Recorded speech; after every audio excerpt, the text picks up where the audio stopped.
Hip hop, hip hop, hip hop, hip hop, hip hop, hip hop, hip hop. Man, it's real talk with your main Chip Washington. When it comes to information, the main got an arsenal. Bring you up to speed with what you need. He's the local and nationwide news feed. Let's talk about it. Dialect to do something about it. Chip got the flow wide open if you got questions about it. Man, it's the show that brings you to your raw. To solve all problems, it starts with real talk. Real talk. It's real talk. It's real talk. It's real talk. It's real talk. It's real talk. It's real talk. It's real talk. It's real talk. It's real talk. It's real talk. It's real talk. It's real talk. It's real talk. It's real talk. It's real talk. Yeah.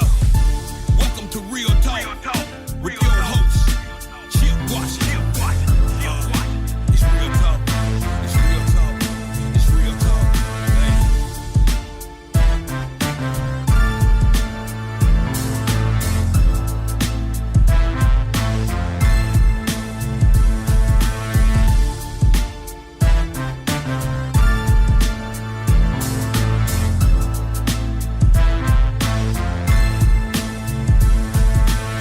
And here we go on this Monday evening in the city. It is holiday week. Thanksgiving is just a few days away, but we are here and doing our thing, and glad and hopeful that you are out there doing your thing by listening to us on this Monday edition of Real Talk Memphis, 6 o'clock straight up. I am your host, and my name is Chip Washington. Glad to be here. The weather is starting to shift a little bit. I think the winds are moving around from south to north and blowing stuff around, a little rain out there as well. So if you're out and about, please be careful on your travels as you do what you do on your way home. Glad to have you with us. We have a good show for you this evening as we prepare for a long holiday weekend. We'll talk about that in just a second. There are many ways to get this fine piece of radio broadcasting. The first, of course, is 91.7 on your FM dial. WYXR is our station. Of course, we are on live right now. You can also catch us on the WYXR app. You can also find us on the TuneIn app as well. Just put in Real Talk and it'll pop up. We are live streaming tonight on Facebook Live, as we generally do. You can also catch us after the show is posted next day or two on YouTube. And as we are a podcast, you can find us wherever it is you get your podcast after the show posted in the next couple of days. Okay, so we look forward to having you with us. We appreciate you being with us this evening as well. As far as our guests are concerned, I think we have a pretty good show tonight. Shelby County District Attorney Steve Mulroy is paying us another visit. He's actually sitting in studio with us tonight. He'll be up in just a couple of minutes. Some interesting news happening in reference to law and order in the criminal court system in this town, and we'll talk with him a little bit about all of that in just a few minutes. A little bit later on, we will speak with Laurie Powell. She was supposed to join us last week, but we had some technical issues, but she will be back tonight. She is the CEO of Alliance Healthcare Services. And, of course, they are building a brand new facility not all that far from here in Binghamton. We'll talk about that. It's for mental health services, which is something, this facility is something we absolutely need in our city. And a little bit later on, we will be speaking with DeAndre Brown. He is the executive director of the Office of Reentry of Shelby County. And they got some big news not too long ago in the form of a grant award of almost $1 million. And that is going to help them house some of these individuals who have been incarcerated and who are back out trying to redevelop their life and try to move forward. And, of course, housing is always a big issue around here as well. So I look forward to talking with all our folks here in just a few minutes. But as we do each and every Monday, right about this time, we celebrate you, those of you who have birthdays today, and there are several of them. You had a birthday celebration over the weekend, or you have, one coming up this week. This is the shout out, and this is where we give you your due as you have navigated your next trip around the sun. but we can't do that until we say, hit it, Bryn. So, we missed Bryn last week. Bryn was out last week, but he's back with us tonight. It's always good to have the gang all here. Did y'all enjoy Lola's show earlier tonight? She was spinning some good stuff earlier this evening. Lovely. You have a birthday today, by the way? Okay, she's standing at the ready. Happy birthday going out to the following folks. Sharissa Noel, celebrating her birthday. Shandell Ryan. She's the executive director of the downtown Memphis group down there that oversees that. Happy birthday to Cindy Thomas Hullum. Kenya. Now, Kenya is the name she uses on Facebook. That's not her last name, but I know her. Happy birthday to you, Kenya. Deborah Cox-Schuster celebrating today, as is Percy Friends. Chavez Washington. Diane Rice Williams. And Millie McGee. Lola. Happy birthday to my bestie, Lena Miles, but I still call her Lena Conocero. Lena Miles, Lena Conocero. Happy birthday, Lena. Happy birthday to each and every one of you out there celebrating today. We hope that this day has been filled with love and laughter. And the Lord says so. We'll be back here next year to celebrate your next trip around the sun. Thank you, Brent. Appreciate that. All right, a couple of news and notes for this afternoon.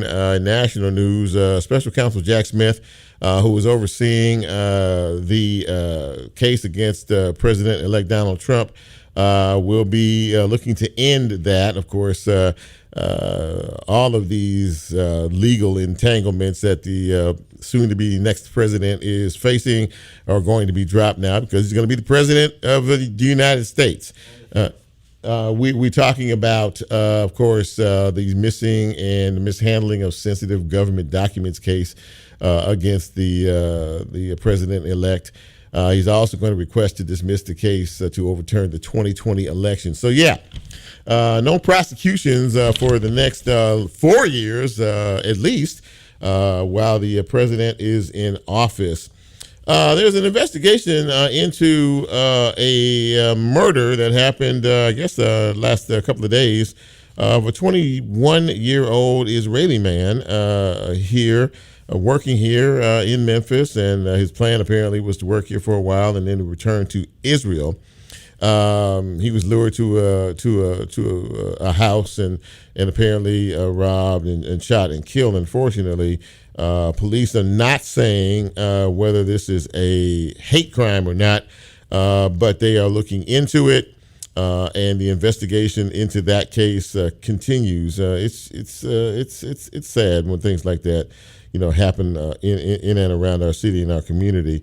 By the way, Lola wanted me to mention, and I did see this afternoon that the Memphis Tigers, who are playing in the Maui inaugural or invitational, basketball tournament in Maui, Hawaii. Nice trip if you can get it. Went over and they won this afternoon in an overtime contest against the national champion UConn basketball team. So that's a big deal, I guess. So congratulations to the Memphis Tigers. I think they're 5-0 now in terms of their record. So yeah, big stuff, good stuff. Let me see here. There was a couple of other things that I wanted to. UConn was number 2 in the country before this. Let me see here. When I get in here, I'm always listening and thinking and trying to figure out stuff about what we're going to talk about in terms of the news and wanting to make sure I don't get any breaking news. I don't miss any breaking news here. John Morant, by the way, has been injured with a hip injury. It looks like he's on his way back pretty soon now. It looks like we'll see him back on the court real soon. And for a lot of you, you'll be heading out of town. Many of you probably left over the weekend. The airport was pretty crowded from what I'm to understand. And the roads will be crowded. I'm thinking today, tomorrow, and for a lot of people, tomorrow will be the last day of this work week. And for most other folks, maybe Wednesday will be the last day of the work week, and we'll resume back to normal business on the next Monday. But we'll do all this later. But we wish you a very, very happy happy Thanksgiving holiday, and we hope that you enjoy it. And don't eat too much turkey. Lola, What's the deal with the three? What's the 3-day rule? What's the 3 days to eat those leftovers. Lola says we have 3 days to eat the leftovers, and after that, it's worms. See, that's the yeah. This is what happens when you have a medical professional who plays music on the side. That's what happens there. Okay, so anyway, I'm looking forward to it. I talked to her. I said, I like turkey sandwiches. This is the only time of year I eat turkey, like real turkey off the bone turkey. Then I eat sandwiches for a couple of days, and then I don't see it again for another 365 days a year. That is a quick look at news and notes on this Monday evening. We will take our first break, and when we come back, we'll get into the show. We will talk to our Shelby County District Attorney, Steve Mulroy. This is Real Talk Memphis. I am Chip. You know who you are. We'll take a quick break, and we'll be right back.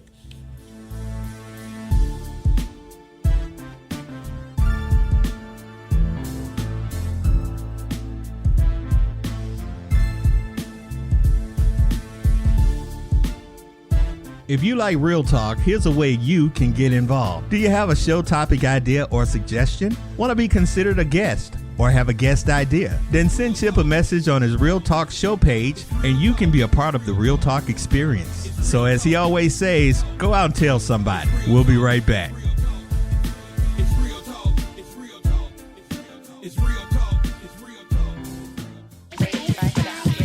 Join WYXR for a day of free live music during Raised by Soundfest Saturday, December 7th in the Central Atrium of Crosstown Concourse, with performances by Blue Tom Review, Heartbreak Hill, Foster Falls, Cutworms, and a Hooray for the Riff Raff solo show. Catch this incredible lineup featuring artists from Memphis and beyond from 1 to 6:30 p.m. More details at raisedbysoundfest.com.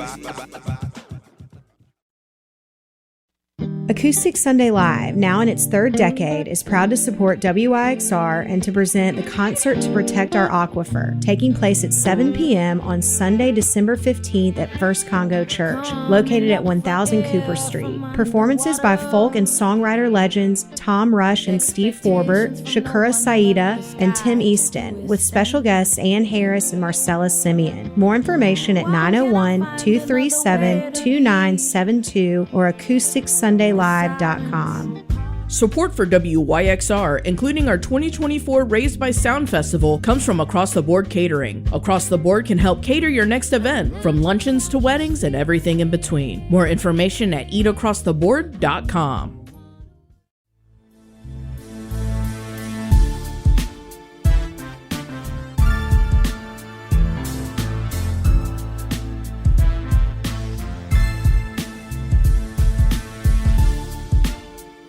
Get Real Talk on the TuneIn mobile app under WYXR, and he's now streaming live on Facebook. And you can also catch a rebroadcast on YouTube. Just put WYXR in the search box and hit subscribe. Now back to more Real Talk with Chip Washington.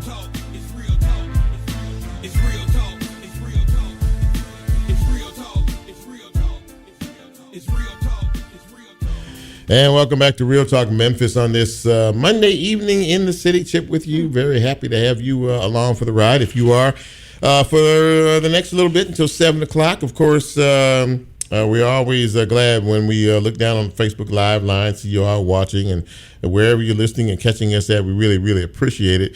My first guest is someone that is really no stranger to this radio show. He's been on with us more than a few times, and I like him. He's very accessible, and he's a good guy. Please welcome to the show Shelby County District Attorney Steve Mulroy. And Mr. DA, it's great to see you. Great to be here. Thanks a lot, Chip. Absolutely. How you doing? I'm hanging in there, thanks. Yeah, it's been an interesting time for you. Oh yeah, oh yeah. And we'll get into that. We were talking during the break. We were both at the Whitehaven Christmas Parade over the weekend, and he said he had a ball. It was a lot of fun out there. Oh, I had a blast, Chip. That's so much fun. I shook a lot of hands, gave out a ton of candy, did a lot of high fives, a lot of selfies, and just enjoyed the energy of the crowd. Absolutely that. Yeah, it was a lot of fun. So let's get down to business here. Of course, recently we've had a couple of rather high-profile cases that have garnered more attention than they would normally get. One, of course, was one of three individuals who shot and participated in shooting an individual over at the hub, the FedEx hub, a few weeks back. And then we had a case where there was a barricade situation a couple of weeks back by a former military guy. About 12 hours, actually, he barricaded himself, made some threats, and maybe fired a couple of shots. Well, both these individuals were arrested, and they go through the proper procedure. They go through the court, and the DA's office looks at the case, decides whether or not a bond should be issued. In these cases, the bonds were issued. Then the suspects appear before the judge. And the judge makes a decision as to whether he accepts the bond or, he makes a decision as to maybe releasing them on their own recognizance, which in these two cases he did. This was very upsetting to a lot of people because we're starting to wonder. You hear it all the time. This revolving door of justice, it seems, from individuals. Now, you did your job, and everybody else did their job, but the judge has the final say in all of this, Judge Bill Anderson, and you appealed both of those cases. That's right. And as you did that, because you felt like, I'll let you say why you thought it was important not only to speak up about all of this, but to file an appeal about this. Yeah, sure. I appreciate the question. I mean, of course, there's a lot of public misunderstanding about this bail stuff. A lot of people think that the DA's office sets bail, and as we've talked about before, the DA's office doesn't set bail. That decision is made by the judges. Sometimes we agree with the judges, sometimes we don't. These are some cases where we strongly disagreed with what the judge did in this case. We felt, given the facts of the case, in one case shooting at 3 police officers, and another case actually shooting and wounding someone. Of course, these are allegations, right? The person's innocent until proven guilty, but these are what has been alleged to occur, that public safety really required that we keep these defendants in custody until a decision is made about their guilt or innocence. And we thought that was a pretty clear case for that. And we were surprised when the judge did the ROR. Now, we can't and shouldn't appeal every single time we disagree with the judge. This, what's called a writ of certiorari supersedeas, a lot of lingo there for the law, but basically it means it's a request to a higher court to take a permissive appeal. It's not an appeal as of right, but to ask them to permissively take our appeal. It's not supposed to be done routinely, and we don't intend to do it routinely, but these were a couple of cases that we thought were extreme enough that we really needed to take it on up. And I'll just mention one other thing. Part of the reason why, Chip, is that the judge in that case committed what we consider to be a legal error. He was saying that he needed to do the ROR, the release on own recognizance without bail, in order to set certain useful conditions, like a curfew and things of that nature. I don't think that's a correct statement of the law. I think you can impose those conditions even if you don't do an ROR. And so we wanted to get that clarified. And fortunately, the higher court judge, Judge Jones, agreed with us on that point. Yeah, he did. And that came down today. And so they're going to take up the case sometime in the next couple of weeks, right? December 13th. Yeah. So the judge accepted the writ in both cases, meaning that he agreed with us that a permissive appeal ought to be taken, and so it goes to his court, and that's a good thing. Sure. He ruled that the judge, was not correct on the law in saying that you need to do an ROR in order to set conditions, so that's a good thing. Now, he hasn't made a final decision about what to do with these defendants. He has set it for another hearing on December 13th. We, of course, would have liked to have seen a result quicker than that, but we'll be ready on the 13th. So he'll make a decision as to what happens to these individuals, whether they go back in custody or someplace else. That's exactly right. He has to make a threshold decision first about whether he can hear new testimony that we are ready to put on, new evidence, or whether he just needs to go on the record that we set below. We're comfortable with either one because we think we set a good record, and he'll have to make that decision. And then after that, he'll decide what ultimately happens to these two defendants while they're waiting for their trial. Now, when you do what you do in terms of getting these individuals and the bond is set and the whole 9 yards. when things like this happen, I'm sure that people blow your phone up because there's this confusion about who does what. Sure. But even for you to do your job efficiently as you do, it has to be frustrating when you do everything you can. You present the case as is. The suspect goes before the judge, and the judge just says, "Well, we're not going to do that. We're just going to let him back out on the street," because people are that adds to the frustration, and it also adds to a bit of fear. Because if somebody is released after shooting somebody and almost killing somebody, I think folks are kind of bothered about that type of situation. So it is frustrated when we're blamed for decisions that were made by the judges that we didn't had nothing agree to do with you. Yeah, exactly. It either happened without our involvement or we actually disagreed with what the court did. And that is frustrating. There are people who don't know any better that try to blame us, and there are some, I think, politicians who do know better that try to blame us. And that's all very frustrating. Now, I also want to say, Chip, everybody is innocent until proven guilty. Sure. And the reason that under the law, under the Constitution and under Tennessee law, the default is to let people out. Mm-hmm. The default is not to hold them in jail pending the disposition of the case, precisely because they haven't been convicted of any crime. Okay.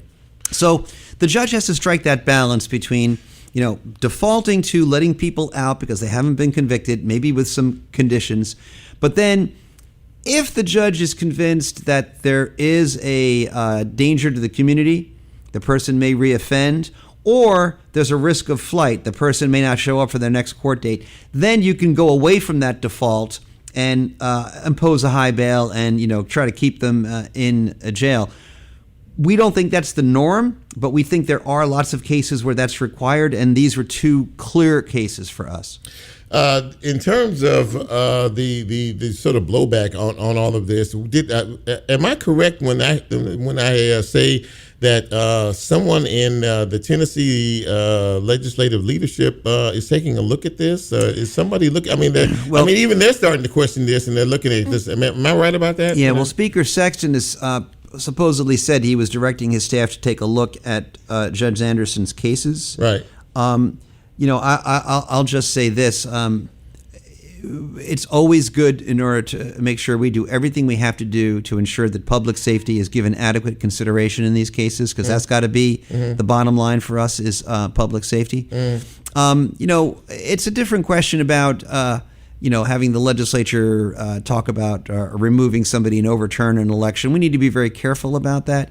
But I am cheered by the fact that Judge Jones in this case did say that you don't need to have an ROR in order to place conditions, and then hopefully that will clarify things for judges going forward. Your friend, and I would say he's a friend, Senator Brent Taylor, of course, he had to weigh in on all of this. Of course he did. And with his comments and the whole 9 yards, and this really, and honestly, I'll say it had really nothing to do with you, but he sort of wants to turn it around on you.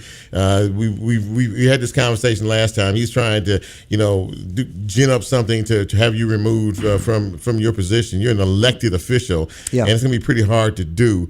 But again, what's your take on that in terms of what he's trying to do? And this whole, last time you were here, you said this is not just really about you, but DAs across the country are facing this in the various municipalities. Talk about that. That's right. Yeah, this is right out of the Republican playbook. There are a lot of red state governments that are going after reform DAs. And the important thing to remember here is that, DAs are locally elected, and we had an election in Shelby County. Did. All right. By a decisive margin, people voted for change. And the question really here is, who do you want choosing your DA? You want it to be the voters of Shelby County, or you want it to be Nashville politicians? Yeah. Right? Yeah. In the entire history of Tennessee, this particular constitutional provision that is being talked about has never been used to remove a DA. It has been used to remove a judge in about a half a dozen cases, but always for actual evidence of corruption, like taking a bribe, conviction for taking a bribe, or gross ethical misconduct. It's never been used over what is essentially a policy dispute. And I would add, Chip, in this case, a policy dispute based on a mischaracterization of what our office actually does. We are out there prosecuting these cases. We are out there pushing for public safety, as is evidenced, as you just mentioned, by these two bail cases. So I don't really know what he's after. It certainly gets him a lot of attention, that's for sure. Yeah.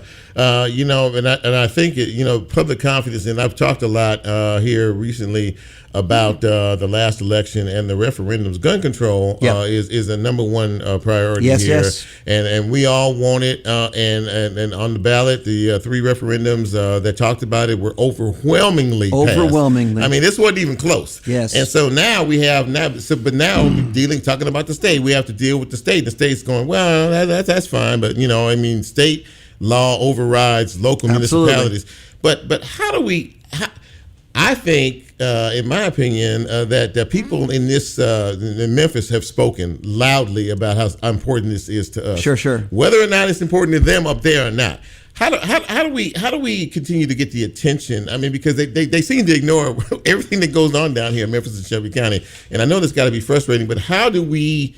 I mean, I think we did something here with this, and I think we can. There's some momentum behind it, but I mean, where do we go from here? So, a couple of things. It's important to note, as you correctly noted, that state law overrides local law, and these referendum, even if they are followed by city council ordinances to effectuate the referendum results, which I think was going to happen, right.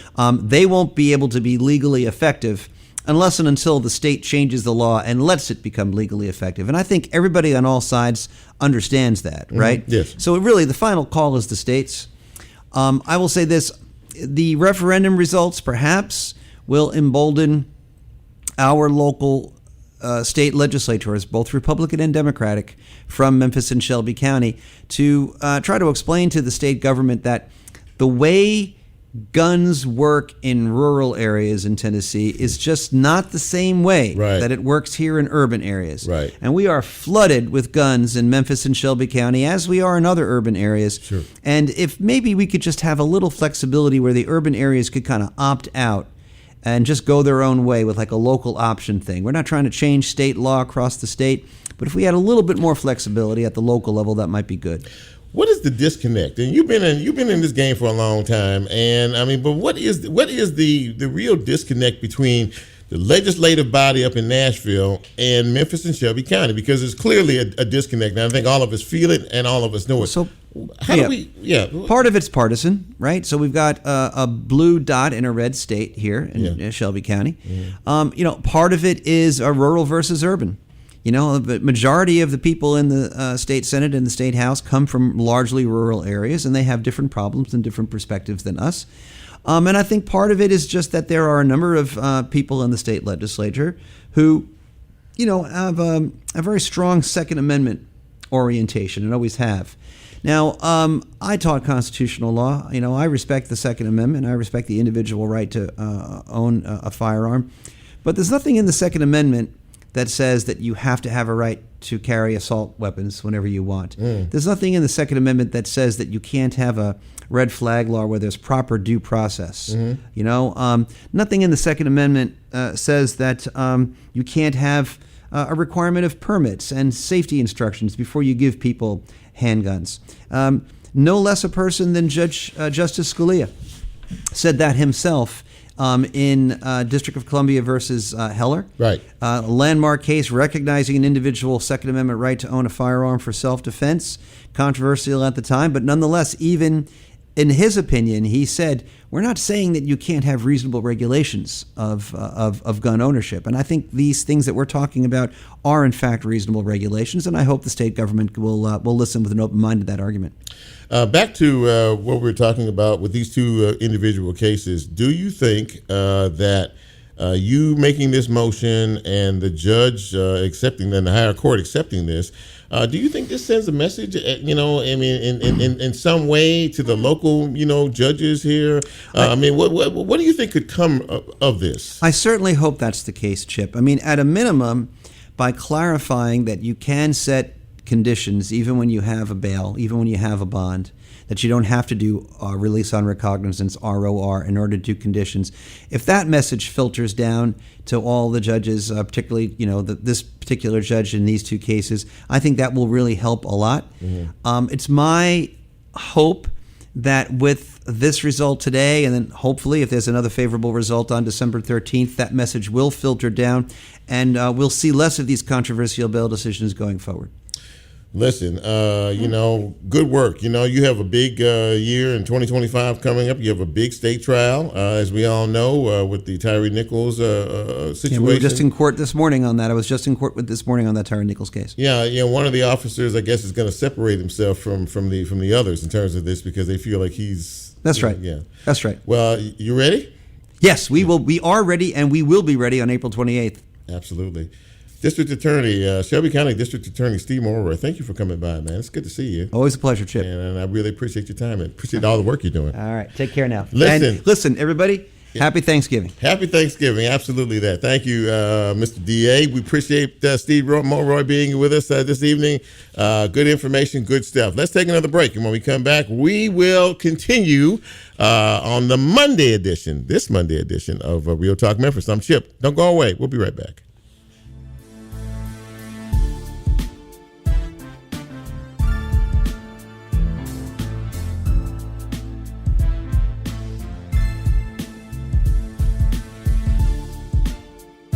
If you like Real Talk, here's a way you can get involved. Do you have a show topic idea or suggestion? Want to be considered a guest or have a guest idea? Then send Chip a message on his Real Talk show page and you can be a part of the Real Talk experience. So as he always says, go out and tell somebody. We'll be right back.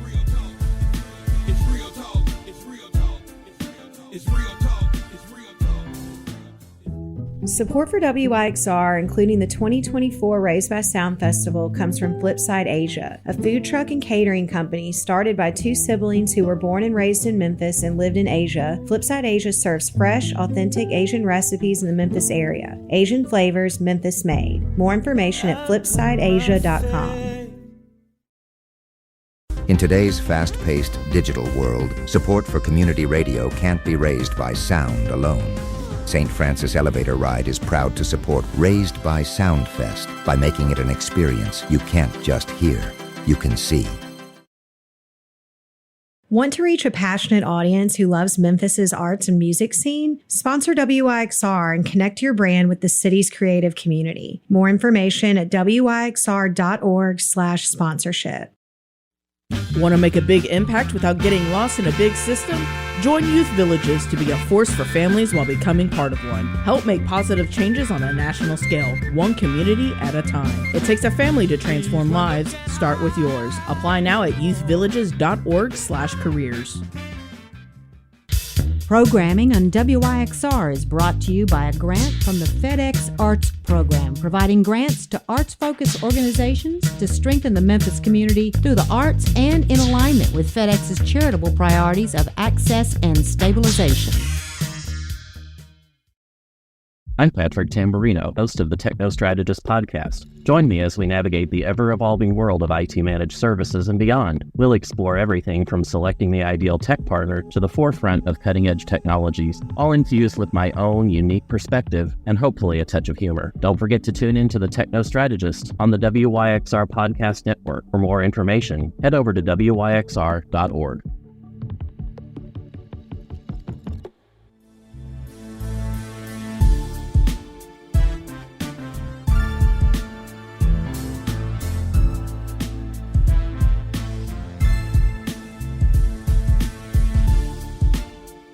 Get Real Talk on the TuneIn mobile app under WYXR, and he's now streaming live on Facebook. And you can also catch a rebroadcast on YouTube. Just put WYXR in the search box and hit subscribe.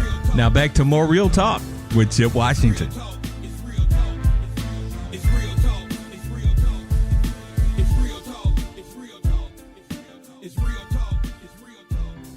And welcome back to Real Talk Memphis on this Monday evening. Chip with you, along with our next guest. And mental health is a big problem here in Memphis and Shelby County, as it is all across the country. But one organization is doing its best to try to address the needs of individuals who need it the most. And I'm really happy to welcome her to the show, Laurie Powell. She is the CEO of Alliance Healthcare Services, and they are doing big things, here. There's a brand new facility that's about to be open here pretty soon over in the Binghamton area. Laurie joins me now. Laurie, it's great to see you, and thanks for coming on the show tonight. Really appreciate it. Sure. Yeah, great to be here and talk about something close to my heart. Absolutely. That last time I saw you was on television about a week or two ago with your hard hat walking through this brand new state-of-the-art huge facility in Binghamton. Tell us a little bit about what folks can expect from this. Well, they can expect excellent care 24 hours a day, 7 days a week. If they're experiencing a mental health crisis, we want to be there for them to provide immediate intervention so that their mental illness doesn't continue to worsen over time, right? Yes. The sooner you can get people in, the better the outcome is for the person who needs the help. Mm-hmm. But also there's so much that I think I've talked to you before about our jail diversion program. Yes. I remember talking to you now about Yes. that. And we, what's another thing that's so critical for our community, we talk about mental health, we talk about safety, and there is a percentage of the population that really needs immediate help, or they might respond to voices they're hearing, or be having a manic episode and running down the street naked, not knowing what they're doing. So we want to make sure that, let's say somebody calls, the police because they're not sure what's happening and they're scared. Sure. That the police bring them to us instead of to jail, because there's no reason for that person to be in jail. So one of the messages, if I could send tonight, would be, we're working with the police to make sure they know that we're here, and that people with misdemeanors do not need to be incarcerated, that are having a mental health crisis. They need to be in immediate treatment. That is always an extraordinarily important component that you just talked about.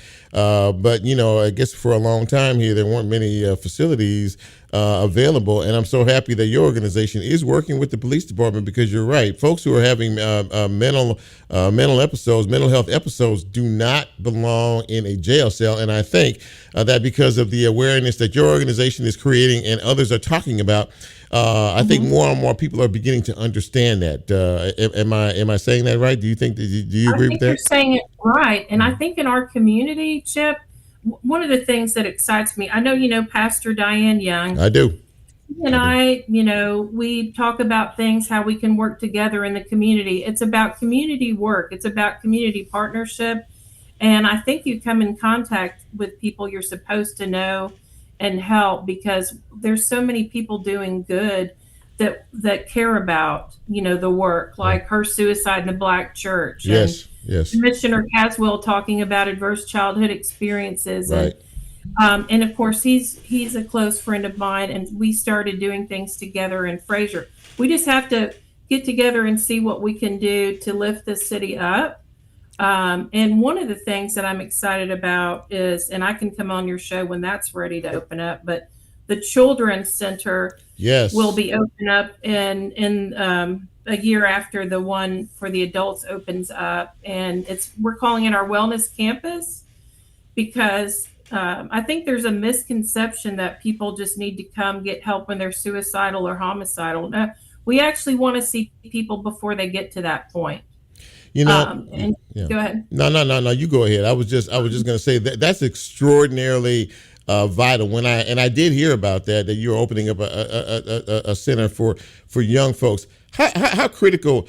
I mean, in terms of that, the adults versus the young folks. More and more people are starting to understand, Laurie, and again, I think it's because of the good works that you do, that young people have issues in terms of mental problems as well. This is not a stigma, but this is a reality. Am I correct in that? Absolutely. And I think with people like Commissioner Caswell, Dr. Stewart, you've probably talked to her. Yes. We're partners with UT as well. Just this whole group coming together to let's start at an earlier age to identify the trauma that might impact their brain and their lives later on, right? Because the stats are out there that if you don't address, your trauma, it's going to come out in other ways if you don't, get some help and talk about it and become resilient in the face of that. So I hope that makes sense. But we just have to do a better job at identifying earlier, educating to impact and reduce the stigma in the Black population, especially. And it's okay to not be okay, and you can't necessarily just pray it away. Sometimes you need somebody else to talk to.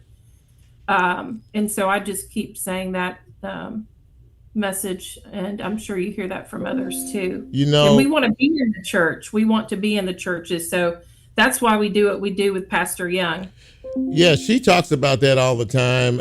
And of course, when I talked to her last, she said that more and more churches, which you just mentioned, a partnership, more and more churches are starting to understand the importance of this and how, and you use the word stigma. And a lot of people for a long period of time use that word stigma, like, well, that we can't talk about it, or, if we say this and, somebody's tagged.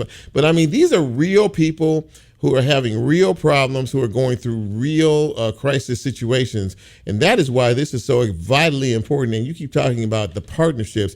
It does take all of us, doesn't it, to really try to address this and try to hit it full force. Am I correct? I think so. I think there's so many good, great nonprofits doing the work out there.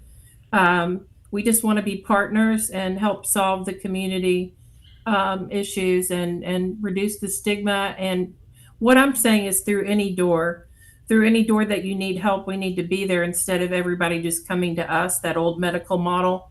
We need to be more out in the community too, to identify people who need our help. So we go out once a week with the Downtown Commission to walk and meet some of the homeless people there, see if we can engage them. Yeah. And that takes a period of time to do that kind of, partnership and have them learn to trust you. But I'm real excited about that work too, just really linking people into treatment. We have housing. And again, the new 55,000 square foot wellness center is, you don't have to have insurance. There's no charge. Just really a whole staff of excellent practitioners, doctors, nurse practitioners, registered nurses, therapists, just really working with that individual who is at risk or experiencing a serious crisis. And I'm excited about the children's building to identify that at a younger age. So, well, you know what? God bless you for the work that you do. I mean, this really is a mission as far as I'm concerned, and it's a calling and it's a mission. And again, you're addressing a real need in our community, and you're working with community partners who are more than willing to be with you shoulder to shoulder to be able to do this in this brand new facility. When is it going to be open, Laurie? When would you have a... February 2025. This coming February, we'll do a ribbon cutting and open for the community. So I'm so excited about it. Well, absolutely, you should be. And again, thank you for the work that you all do. Laurie Powell, CEO of Alliance Healthcare Services, joining us this evening. Laurie, thank you so much for taking some time tonight. I know you're busy, and I really appreciate you. And I hope you and your family have a wonderful Thanksgiving holiday. And we look forward to talking to you down the road. We'll stay in touch. We will probably. Yeah. All right. We'll talk about school-based behavioral health services and the Governor Lee expansion of that program. How about that? Absolutely. That sounds like a plan to me. You take good care of yourself, and we'll talk to you down the road. Thank you. Okay. Bye-bye. Bye now. So there you go, ladies and gentlemen. This is a problem that we can no longer ignore or act as if it doesn't exist. Mental health issues and concerns are a big deal, and they not only affect the individual, the particular individual in question, but they really affect all of us because we all have a stake in all of this. And that's why when Laurie was talking about the partnerships that they have developed with churches, county government, community leaders, and other things like that, that is why things like this are so very, very important. We are going to take a break. When we come back, we will continue. Good show so far. I hope you appreciate it. I'm Chip. This is Real Talk Memphis, and we will take our final break, and we'll come right back.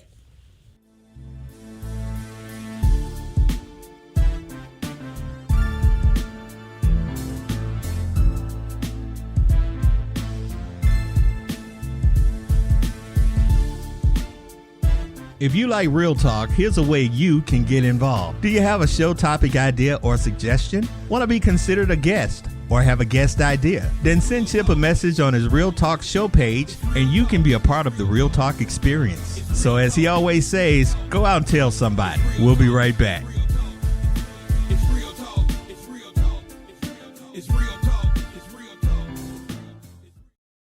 Support for WYXR, including the 2024 Raised by Sound Festival, comes from Memphis Record Pressing. Music makers and a global leader in vinyl record manufacturing, Memphis Record Pressing brings the passion of music to life for artists and listeners worldwide. Listeners can discover the sound of quality and heartbeat of Memphis pressed in every record, crafted right here in our city. More information at memphisvinyl.com. Support for WYXR comes from Team Clean. With more than 22 years of experience, Team Clean provides services for home, work, or studio space. Biodegradable cleaning products mixed with common sense and tailored to each client's needs. Estimates and information at weareteamclean.com. Want to reach a passionate audience who loves Memphis's arts and music scene? Sponsor WYXR and connect your brand with the city's creative community. More information at wyxr.org/sponsorship.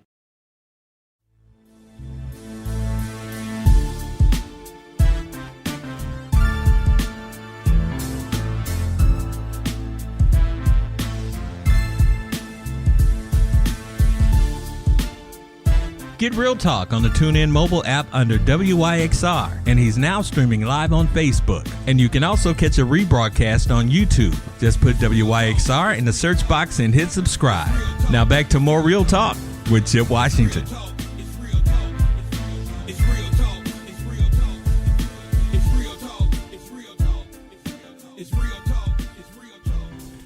And welcome back to Real Talk Memphis on this Monday evening. Chip with you. And, there are many individuals who have had issues in the past that have placed them in uncomfortable situations, may have been incarcerated, and things like that. Most of these individuals who come out want a second chance, want another opportunity, want a way to be able to reclimate themselves and to help their families and a lot of other things. There's an organization here in town that many of you are aware of that does that type of work. I think that's God's work all day long. Really pleased to have with us this evening DeAndre Brown. He is the executive director of the Office of Reentry for Shelby County. And my friend, it's great to see you. How you doing? I'm wonderful. How you doing, Chip? I'm doing good, man. Listen, and thank you for taking the time to come on the show tonight and talk a little bit about this. This work for you is very personal.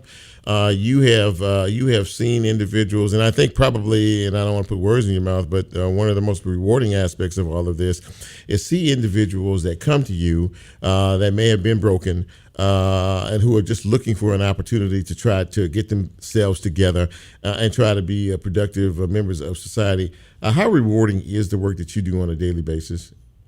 It's extremely rewarding, knowing where I've come from, the things I've had to endure. It's one of those things where, since I know what it feels like, I feel like I just owe it to make others feel valued, whole, and complete. But more importantly, I think I owe it to them to give them an opportunity to turn their lives around, become positive, productive citizens, and hopefully make our society a better place for all of us. Yeah, absolutely that. And, you've been doing the work. You speak from experience. You know what you're talking about. You know what you're doing, and you're doing a fine job. Recently, your organization received almost a $1 million grant award.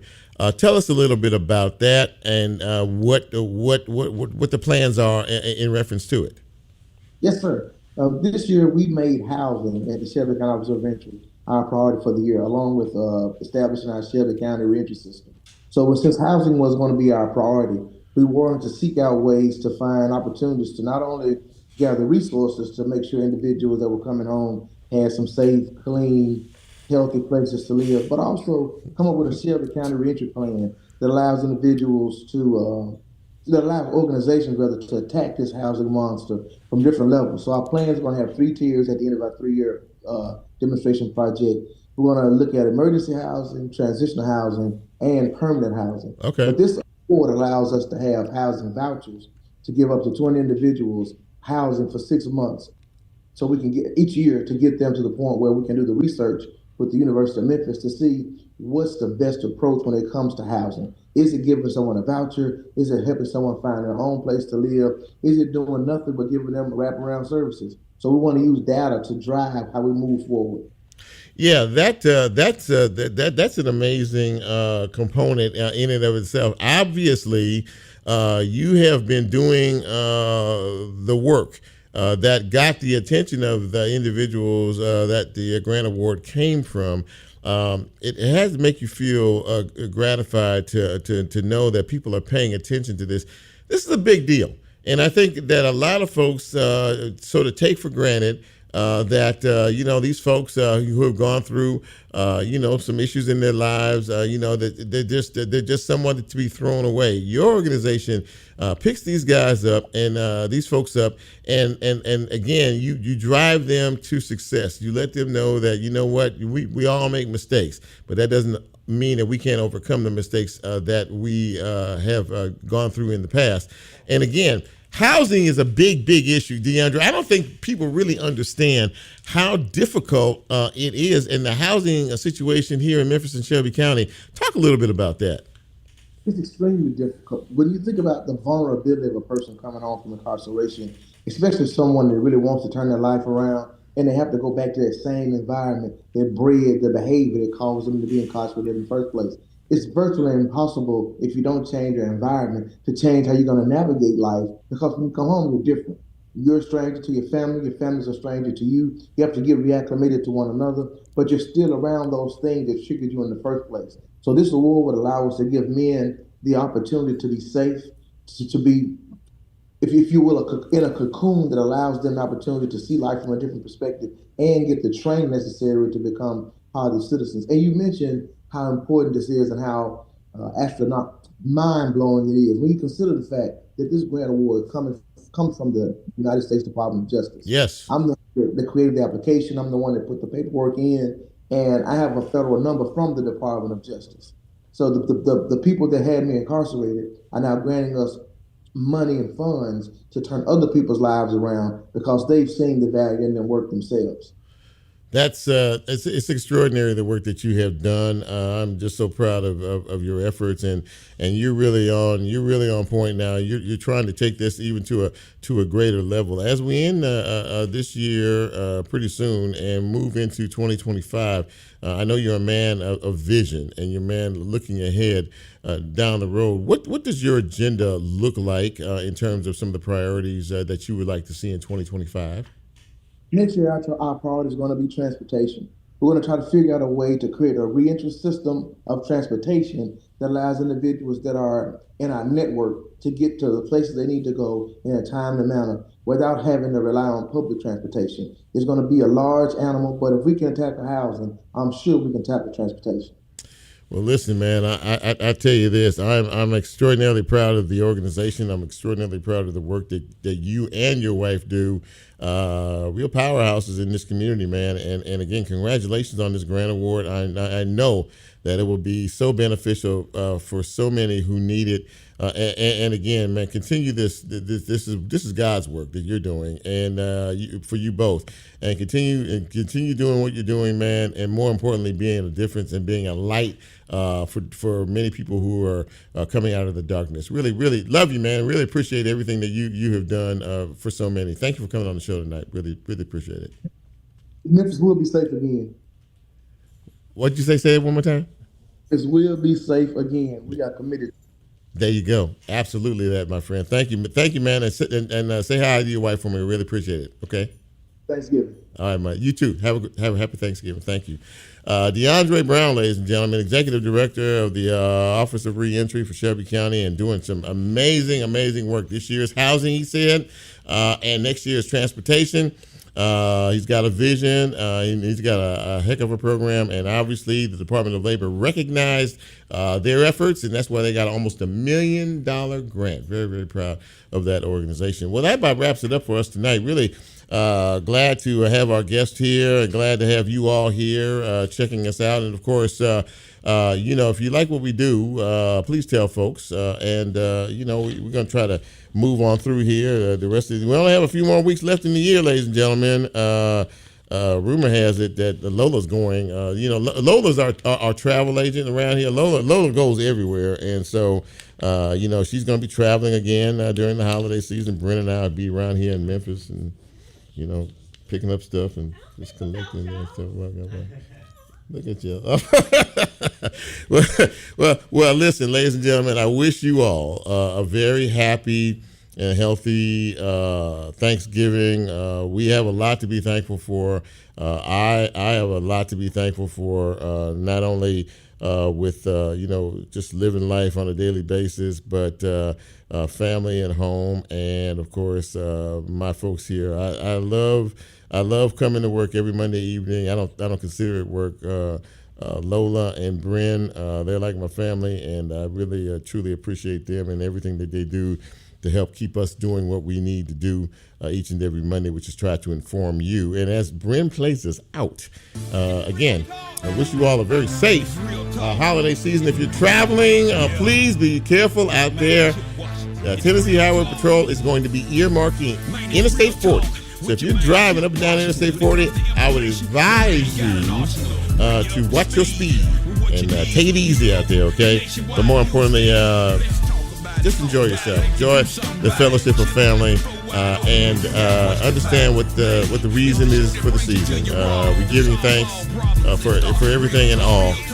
We appreciate you, and for Bryn and for Lola, and for yours truly. Once again, a very happy Thanksgiving holiday. And Lord says so. We'll be back here next Monday night. We'll try to do it all over again as we get into the last month of 2024.